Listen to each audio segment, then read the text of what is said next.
వివిధ రాష్ట్రాలకు చెందిన యువ నిరసనకారులతో కలిసి మీడియాతో మాట్లాడుతున్న రాహుల్ గాంధీ అంట 15 ఏళ్ల బాలికతో బలవంతంగా క్షమాపణ చెప్పించారు. నిరసనకారుల ఇళ్లకు గుండాలను పంపారు రాహుల్ గాంధీ. విద్యార్థులపై కేంద్ర సర్కారు దౌర్జన్యం చేస్తున్నది. విద్యా వ్యవస్థలో సంస్కరణలు, పేపర్ లీకేజీకి అడ్డుకట్ట వేయాలని డిమాండ్ చేస్తే బేరిస్తున్నది. దేశ అగ్రశ్రేణి నాయకత్వం కంటే యువతలోనే ఎక్కువ ధైర్యం ఉంది. హోంమంత్రి అమిత్ షా బాధ్యతల నుంచి పారిపోతున్నారని ఫైర్. వివిధ రాష్ట్రాలకు చెందిన యువ నిరసనకారులతో విలేకరుల సమావేశం అని చెప్పేసి చూస్తా ఉన్నాం. ఇది కాంగ్రెస్ జనతా పార్టీ CJP ఆధ్వర్యంలో జంతర్ మంతర్ వద్ద జరిగిన నిరసనలో విద్యార్థులపై జరిగిన పోలీసుల దాడి ఘటనపై కేంద్ర హోంమంత్రి అమిత్ షానే నేరుగా బాధ్యుడు అని లోక్సభ ప్రతిపక్ష నేత రాహుల్ గాంధీ తెలిపారు. విద్యా వ్యవస్థలో సంస్కరణలు నిరంతరం జరుగుతున్న ప్రశ్నపత్రాల లీకేజీలకు అడ్డుకట్ట వేయాలని డిమాండ్ చేస్తున్నందుకు వారిపై దాడులు చేసి బెదిరింపులకు గురి చేసి వేధించారని ఆరోపించారు. బుధవారం వివిధ రాష్ట్రాలకు చెందిన యువ నిరసనకారులతో కలిసి రాహుల్ గాంధీ విలేకరుల సమావేశం నిర్వహించారు. ఈ సందర్భంగా మాట్లాడుతూ విద్యా వ్యవస్థలో మార్పులు తీసుకురావాలని కోరడం నేరం కాదని, విద్యార్థుల పోరాటానికి కాంగ్రెస్ పార్టీ సంపూర్ణ మద్దతు ఇస్తుందని స్పష్టం చేసింది. కేంద్ర ప్రభుత్వం సమస్యలను పరిష్కరించాల్సింది పోయి విద్యార్థుల ఇళ్లకు గుండాలను పంపించి ఒక 15 ఏళ్ల బాలికతో బలవంతంగా క్షమాపణ చెప్పించారు.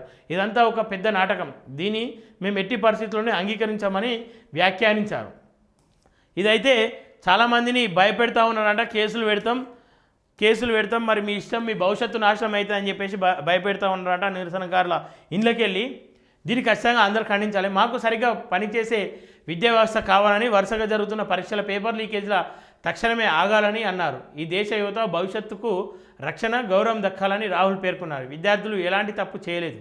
తమ భవిష్యత్తు కోసం శాంతియుతంగా ప్రశ్నిస్తున్న విద్యార్థుల ఇళ్లకు గూండాలను పంపి బెదిరింపులకు దిగుతున్నారని, వారితో క్షమాపణలు చెప్పించుకునేందుకు కేంద్ర ప్రభుత్వం దౌర్జన్యాలకు పాల్పడుతుందని రాహుల్ గాంధీ ఆరోపించారు.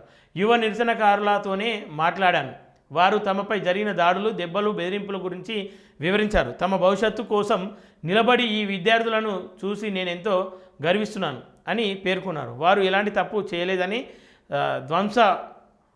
ధ్వంసమవుతున్న విద్యా వ్యవస్థను ప్రశ్నిస్తున్న ఈ విద్యార్థులే రాజ్యాంగానికి అసలైన పరిరక్షకులని పేర్కొన్నారు. వారికి ధైర్యం ఉంది, ప్రధానికి, హోంమంత్రికి లేదు. మీడియాకు విద్యార్థులను పరిచయం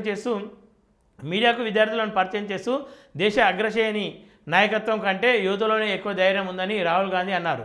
వీరు భారత మీడియా ముందు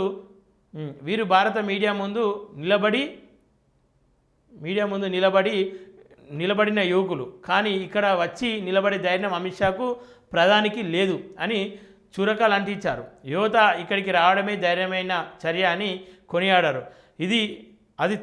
అది అంతా తేలిక కాదు. వారు వేధింపులకు, హింస, వేదనలకు ఎదుర్కొంటున్నారు. వారు తమ భావాలను ఇంత స్పష్టంగా మాట్లాడే ధైర్యం కలిగి ఉన్నందుకు నేను చాలా గర్విస్తున్నాను. ఈ దేశానికి సరిగ్గా ఇలాంటి యువత అవసరం.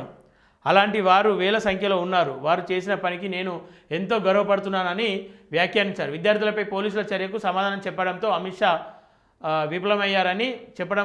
విఫలమయ్యారని, ఆయన తన బాధ్యతల నుంచి పారిపోతున్నారని అన్నారు. ఈ హింసను బాధ్యుడైన వ్యక్తి, ఈ యువతిపై పైలట్ గన్ ప్రయోగాలని కారణమైన వ్యక్తి కేంద్ర హోంమంత్రి అమిత్ షా. పార్లమెంట్కు వచ్చే మర్యాద కూడా ఆయనకు లేదు. జరిగిన దానిపై వ్యాఖ్యానించే కనీస మర్యాద కానీ, ధైర్యం కానీ ఆయనకు లేవు అని రాహుల్ గాంధీ మండిపడ్డారు. నేను పోలీసులను అడ్డుకోలే, విద్యార్థులను కాపాడిన. రియా ఆమె ఏమంటా ఉంది, ఆ రోజు పోలీసుల వ్యాను కావచ్చు, పోలీసులు కొడతా ఉంటే అడ్డం వచ్చిన విద్యార్థులు. పలువురు విద్యార్థులు నిరసన సమయంలో తమకు ఎదురైన అనుభవాలను, పోలీసు దౌర్జన్యాలను మీడియాకు వివరించారు. సుమారు 30 మంది నిరసనకారులను అక్రమంగా నిర్బంధించకుండా పోలీసులను అడ్డుకుందని తనపై 15 ఏళ్ల రియా అహీర్ తెలిపారు. దయచేసి మీ కథనాలను మార్చండి. 30 మందిని అక్రమ అరెస్టు నుంచి కాపాడిన అమ్మాయిని నేను పోలీసులను అడ్డుకోలేదు, స్టూడెంట్స్ను కాపాడా. ఇందుకు నన్ను తీవ్రంగా వేధిస్తున్నారని పేర్కొన్నారు. ఏదైనా సరే మోడీ మీడియాకు బుద్ధి చెప్పిన మొత్తానికి అయితే మొన్న సరే తప్పుడు వార్తలు, మహిళలపైన జరుగుతున్నటువంటి ఈ ఏదైతే సోషల్ మీడియాలో వాళ్ళపైన వేధింపులకు గురి చేస్తూ ఉన్నారు, దీనిపైన ఖచ్చితంగా కఠినమైన నిబంధనలు ఖచ్చితంగా తీసుకోవాల్సిందే. తీసుకొని పక్షాన ఖచ్చితంగా సరే ఏదో ఒక రోజు ప్రజలే బుద్ధి చెప్తారని చెప్పేసి ఈ సందర్భంగా తెలియజేస్తూ ఉన్నాం.